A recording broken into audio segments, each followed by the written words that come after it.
This week's Dennis Baker State Farm Scholar Artist of the Week is Joshua Kizlyk. Joshua is a senior at McKinney High School and a visual artist who medaled at the VASE competition, and his artwork was displayed at the Central Office Art Show. Joshua has a 2.96 GPA, and he has received awards for perfect attendance, leadership, and outstanding achievements in welding. In his free time, Joshua participates in the FFA Welding Program, and he received a second-place Junior Ag Tech Award.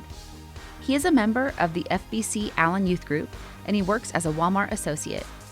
After graduation, Joshua plans to attend Northeast Texas Community College to pursue a career in welding. That's Joshua Kizlyk, this week's Dennis Baker State Farm Scholar Artist of the Week.